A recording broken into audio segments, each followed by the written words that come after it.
Here we are with Shawn Hackett and super cool Judy Ganes here on another coffee farm. And we have to say we're starting to learn something new and developing that's really, really interesting. Right, Judy?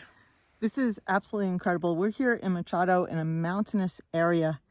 And the heavy rains, while it gave hope for growth on the trees and a promising start for 23-24 crop for branch growth and beautiful flowers for 22-23, and those dreams are being dashed.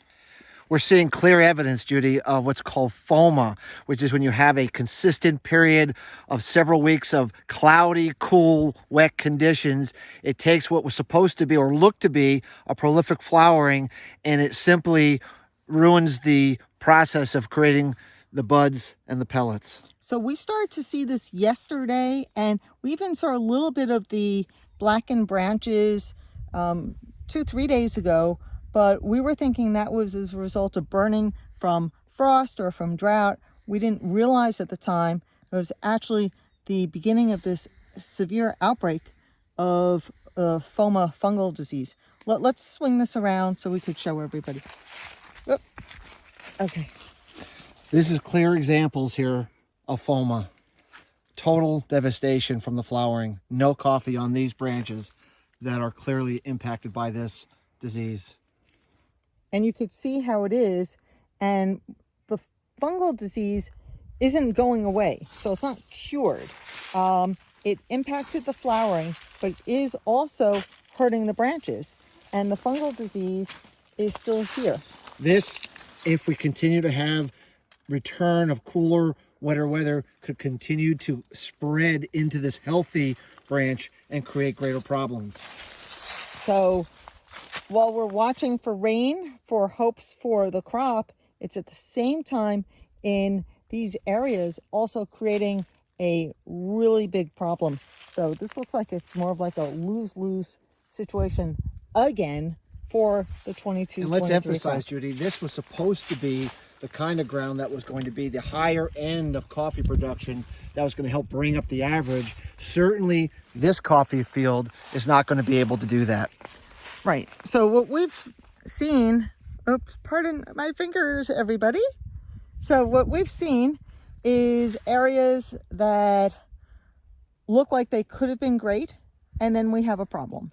And then we have areas that we knew wouldn't be good because of the conditions. This is a big surprise, Judy. I mean, some things we were saying, okay, we thought, we see. This is something we were not expecting to see. I'm not sure the market has its hands around this just quite yet.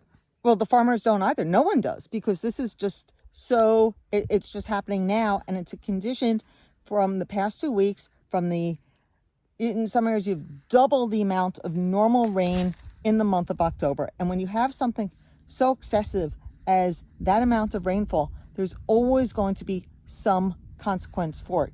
The good comes with a downside. And now we see what it is. Tired coffee trees that have preceded drought and frost do a lot of unintended consequences. This is the beginning of showing the long tentacles of what we've seen in the past 12 months. Right. And, there's something I saw on previous visits in the Robusta area, in the Canelon, in Espirito Santo, where you had the Cochineal disease. And it's in the ground. It's there. And it wasn't going away. And there's times where you have greater outbreaks than others when the conditions are ripe for it. And here we are. Absolutely. It looks like we have the perfect storm to develop these kind of diseases and issues going forward.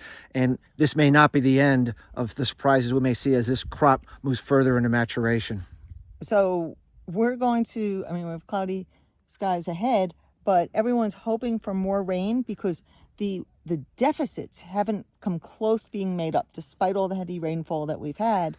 And so the hope is that you continue to have great rain because you have all the stump trees and you have all the skeletonized trees that need huge volumes of rain to really have phenomenal vegetative growth to put forth a major recovery. I think the real hope, though, is we get that kind of moisture, but that we have some offsetting, warmer, sunnier days in between to keep these other issues from getting out of hand. Right.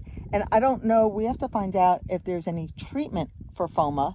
And if there is, they've got to act on it fast, if there is. And we're not sure there is, but they'd have to act on it very fast.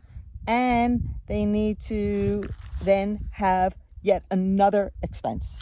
Another expense at a time that we keep hearing over and over again, inflation, cost of production going up very rapidly. This is not going to be good news if they feel the need to spend more money. Right. So, you know, this goes into the situation that we learned also in terms of the rampant inflation here and how that's expected to continue.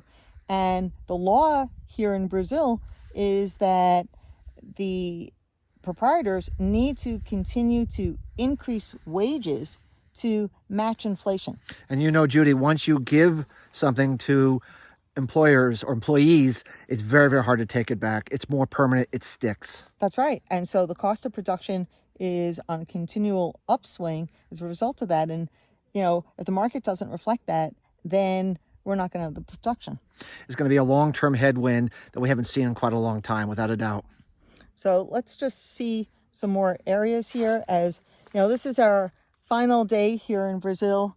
Yes. It's been phenomenal touring with you, Shawn. It's been great. We've had met some phenomenal, smart people in coffee, hundreds of years of experience, and I couldn't have thought of doing it with anyone but you. Thank you. Likewise. And, you know, we're just appreciative to everyone who's dedicated their time and their knowledge to help us bring more information and clarity to a very, very difficult situation. Absolutely. Ciao. Obrigada, everybody. Obrigada.